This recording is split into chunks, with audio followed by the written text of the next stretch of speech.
Guys, आज मैं आपको बताऊंगा जापान कैसे आना है। देखो, जापान आने के बाद दो तरीके, एक तो वर्क वीज़ा लगता है, ठीक है, और एक स्टूडेंट वीज़ा लगता है। एक टूरिस्ट वीज़ा भी लगता है, वो ट्रैवल वीज़ा वगैरह, वो आप दूसरी वीडियोस वगैरह देखकर आप मतलब कर सकते हो, ठीक है। मैं स्टूडेंट और वर्क वीज़ा के बारे में बताता हूँ, ठीक है। तो अभी जो मैंने वीज़ा होल्ड करा हुआ वो है स्टूडेंट वीज़ा, ठीक है।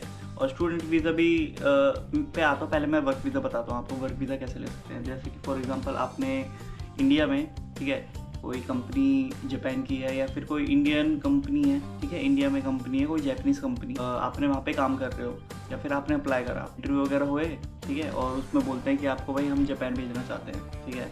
और फिर वहाँ से वीज़ा लगता है और फिर हो जाता है। इतना कोई टफ नहीं है, वर्क वीज़ा मिल जाता है आराम से, ठीक है। और मिलता है, वैसे तो जापान का वीज़ा इजी मिल जाता है, इतना कोई है नहीं इशू, जैसे यूएस वगैरह के होते हैं। जापान का इजीली मिल जाता है। अब प्रेजेंट प्राइम मिनिस्टर वगैरह चेंज हुआ है, ठीक है, कोई वुमेन आई है, शायद कुछ और हो, खैर वो तो बात की बात है। तो वर्क वीज़ा ऐसा होता है कि आप लाइक कंपनी में अप्लाई वगैरह करते हो, ठीक है, इंटरव्यू वगैरह होते हैं, आप सेलेक्ट हो गए होते हो, तो फिर वो कुछ कंपनीज ऐसी होती है कि लाइक वर्क वीज़ा स्पॉन्सर करती है, कुछ ऐसी होती है कि नहीं करती है, ठीक है। तो पहले ना ये कंफर्म वगैरह कर ले करो कि मतलब कि अब आप वीज़ा स्पॉन्सर कर रहे हो या नहीं, ठीक है। और कुछ ऐसी कंपनी होती है कि मतलब वीज़ा स्पॉन्सर करती है, वो नहीं करती कि मतलब आपकी टिकट वगैरह ये सब, वो कुछ अच्छी कंपनी होती है वो करती है।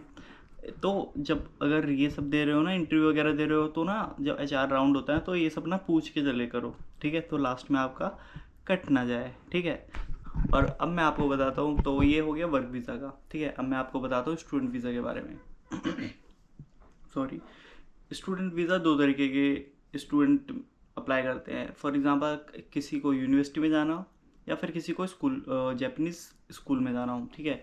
मेरा जो वीज़ा है जापानीज़ स्कूल का है, क्योंकि ग्रेजुएशन मेरी इंडिया से हो रखी है, तो मेरे को अब यूनिवर्सिटी में जाना नहीं है, ठीक है, ना ही अब मेरे को मास्टर्स करनी है, ना ही कुछ करना है, ठीक है। अब मेरा तो वर्क वीज़ा में ही फोकस था, तो मतलब अब मेरे को तो वर्क ही करना है, तो मेरे को अभी आगे पढ़ना मेरे को है नहीं, क्योंकि और अब पढ़ाई भी नहीं होगी। ठीक है। तो हाँ, मैंने स्टूडेंट वीज़ा लिया लैंग्वेज स्कूल में, और मैं पहले एक साल पढ़ाई, मैंने एक साल स्टडी करी थी लैंग्वेज स्कूल की दिल्ली में, ठीक है, लक्ष्मी नगर में। वैसे मैं फरीदाबाद रहता हूँ, ठीक है, तो मैं लक्ष्मी नगर में करी स्टडी एक साल, और साथ साथ में जॉब भी कर रहा था एज अ SD1, ठीक है, नोएडा में। तो मैंने 3 साल वर्क करा वहाँ पे, ठीक है, नोएडा में।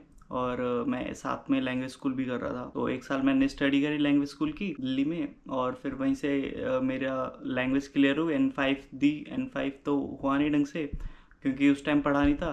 फिर N4 की पढ़ाई करी, तो N4 मेरा क्लियर है। और N4 जब क्लियर हुआ तब मैंने अपने टीचर से बोला, जहाँ मैं पढ़ रहा था, ठीक है, वो स्टूडेंट को जापान भी भेजते हैं, ठीक है, उनके टाई अप हैं स्कूल के साथ। जिस स्कूल में अभी मैं हूँ ना, शिंजुकू में, तो उनके टाई अप हैं। तो लाइक ये स्कूल के बहुत सारे ब्रांच है, जैसे ओसाका में भी है, क्योटो में भी है, ठीक है, टोक्यो में भी है, बहुत सारी जगह है। तो फिर मैंने उनसे बात करी, ठीक है। TLS नाम है, TLS अगर आप सर्च करोगे ना गूगल पे, ठीक है, TLS लैंग्वेज स्कूल इन दिल्ली, तो आ जाएगा। आप कॉल करो डायरेक्ट, पूछो उनसे, ठीक है, और तब आप ऐसे डायरेक्टली बात कर सकते हो। तो मेरा तो डायरेक्टली, मैं तो स्टूडेंट था, मेरा तो हो गया इजीली, कोई इतना इशू भी नहीं था, ना ही मैंने इंटरव्यू दिए कोई, ठीक है। तो अगर आप उनके थ्रू जाते हो ना, तो आपको इजी पड़ेगा, ठीक है। और इतना वो है भी नहीं कि मतलब आपको 1 साल की फ़ीस देनी है या फिर 2 साल की एक साथ देनी है। आप 6 महीने की देकर आ सकते हो, जिससे कि क्या होता है कि आप लाइक 6 महीने स्टडी करी, ठीक है, 2-3 महीने में आप 6 महीने की फ़ीस दी, 2-3 महीने में आप लाइक बाइतो वगैरह ज्वाइन कर लेते हो, ठीक है, पार्ट टाइम वगैरह। फिर उसके बाद आगे की फ़ीस वगैरह बट तो इससे अच्छा यही है कि मतलब वहाँ से थोड़ा ना लैंग्वेज वगैरह सीख कर आओ, ठीक है, और फिर यहाँ पे अप्लाई करो। ये नहीं कि मतलब कि आपके N5 भी नहीं है, ठीक है, और तब आप आ रहे हो बिना जापानीज़ के, तो थोड़ी डिफ़िकल्ट हो सकती है, ठीक है, तो थोड़ी परेशानी वगैरह होगी। फिर इससे अच्छा है कि आप लैंग्वेज वगैरह करो N5 या फिर N4 तक। तो N5 तक तो करके आओ, देखो N4 कर रहे हो तो अच्छी बात है, बट N5 तो करके आओ, ठीक है। और 6 महीने की 6 महीने का वो करो, क्या कहते हैं, 6 महीने की फ़ीस भरो, वो फ़ीस भरते हैं 6 महीने की का भी ऑप्शन है, ठीक है, और 1 साल का भी ऑप्शन है। मैं तो ये सजेस्ट करूँगा 6 मंथ की करो, फिर बाद में थोड़ा सेविंग वगैरह करके आप कर सकते हो, या फिर 1 साल की करो तो बेस्ट है, क्योंकि इतना प्रेशर भी नहीं रहता।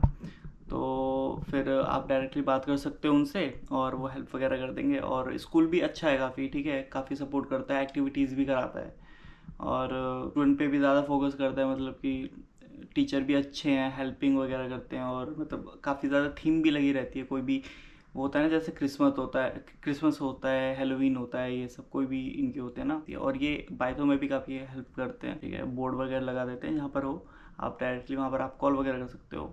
और उस पर मैंने वीडियो बना रखी है कि कैसे देना है पार्ट टाइम। अगर आपको दोबारा जानना है तो मैं दोबारा बता सकता हूँ। बाइथो से याद आया गाइस, मेरे को अभी छोले उबालने हैं क्योंकि मुझे रात को वो खाने हैं, तो मैं भूल गया था, टाइम हो जाएगा, पहले वो कर लेता हूँ। सपने बहुत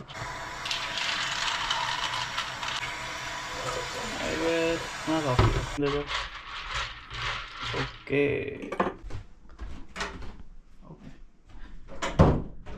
लेट्स कंटिन्यू। और कुछ लोग कहते हैं कि आपके पास डेवलपिंग में एक्सपीरियंस है, ठीक है, और तब भी आप ऐसे स्ट्रगल कर रहे हो। तो देखो सिंपल है गाइस, अगर आप यहाँ पे अगर काम करना चाहते हो तो आपको लाइक लैंग्वेज आनी चाहिए N3 या N2 तक, ठीक है। तो अभी मेरे पास N4 है, सो उस वजह से मैं अभी उतना एलिजिबल नहीं हूँ, बट आई विल बी। अगर कोई मेरे को कंपनी मिलती है जिसमें इंग्लिश पे भी इंटरव्यू होते हैं, फॉर एग्जांपल राफ्तेन हो गई या फिर कोई बड़ी एमएनसीज कंपनी होगी ना, जैसे यूएस की होती है, उसमें क्या होता है कि लाइक इंग्लिश भी चल जाती है कभी कभी इंटरव्यू में। तो मैं ये सजेस्ट करूँगा, अगर जैपनीज वगैरह है तो और अच्छी बात है, प्लस पॉइंट है, नहीं तो। और आप लाइक खुद से भी एक बार ना ट्राई कर सकते हो कि मतलब खुद सर्च वगैरह करो। अगर आप नए हो, आपको नहीं पता जैपनीज़ क्या है, कहाँ से पढ़नी है वो, तो गूगल में मिनानो निहोंगो डालो, ठीक है, N5 N4 N3 N2 कोई सा भी लेवल देख लो, प्लेलिस्ट आ जाएंगी, सारी पढ़ लो, ठीक है। और लाइक अप्रॉक्सीमेट मैं कहूँ कि मतलब 3 महीना इज़ इनफ, 3 महीने इनफ है, ठीक है, आपका एक लेवल क्लियर करने के लिए, अगर मन लगा कर पढ़ो। कि N5 करनी है ना, तो देखो 1 महीना तो आपको, 2 महीने, 3 महीने, 3 महीने में लाइक चौथे महीने में आप एग्ज़ाम की मतलब जो प्रैक्टिस के क्वेश्चन पेपर्स आते हैं वो देने की ट्राई करो और इजीली मिल जाएगा, इतना कोई हार्ड नहीं है। एंड गाइस सब्सक्राइब ज़रूर करना। और पता है क्या, अगर और वीज़ा के लिए ना, लाइक अगर आप देखो जो क्लासेस वगैरह होती है ना, जैसे कि फॉर एग्जांपल लैंग्वेज स्कूल के लिए, उसमें आप जो एडमिशन्स होते हैं वो होते हैं जुलाई में, ठीक है, वो आते हैं जुलाई में, अक्टूबर में, जनवरी में और मार्च अप्रैल में, ऐसे कुछ होते हैं। हर 3 मंथ्स बाद यहाँ पे एडमिशन्स ओपन होते हैं, ठीक है। और फीस अराउंड मान लो कि आप 6 मंथ की 5 लाख येन होगी, फॉर एग्जांपल इंडियन करेंसी में 2 लाख के आसपास बता सकता हूँ, 2 लाख, 2.5 लाख, 6 महीने की फ़ीस, ठीक है। उसमें आपकी सारा लाइक बुक्स वगैरह सब कुछ ऐड होता है और आपकी टिकट की लग जाती है 40,000 समथिंग, 40,000 आना जाना दोनों, ठीक है, बस यही है।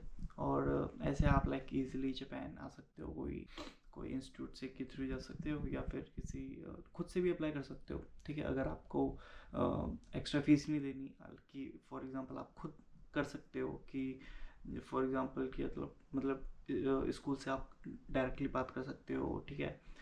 और आप खुद ही मतलब जो वो है ना डॉक्यूमेंटेशंस वगैरह हैं वो सब आप खुद ही कर सकते हो, तभी आप करना, वरना करने की ज़रूरत नहीं है, ठीक है। बहुत टाइम लग जाएगा, ठीक है, बहुत सारी चीज़ें होती हैं, यहाँ से भेजना पड़ता है, ठीक है, और फिर यहाँ से पेपर में शीट बनाकर भेजनी पड़ती है, ठीक है, फिर वहाँ से आती है, तो बहुत सारी चीज़ें होती हैं।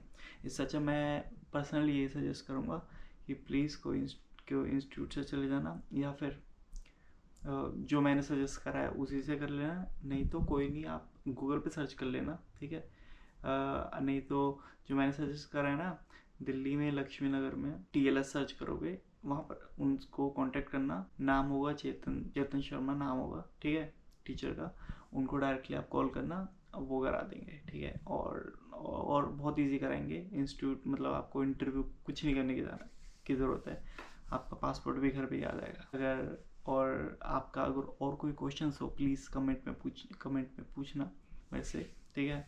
अभी तो मेरे को इतनी यही था कि मतलब जापान कैसे आना है आप लोगों को, इसके बारे में बताना था, तो मैंने बस ये बता दिया। और अगर कोई और क्वेश्चन प्लीज़ कमेंट में पूछना, ठीक है। मिलता हूँ आपको नेक्स्ट वीडियो पे, तब तक के लिए take care, tata, bye bye.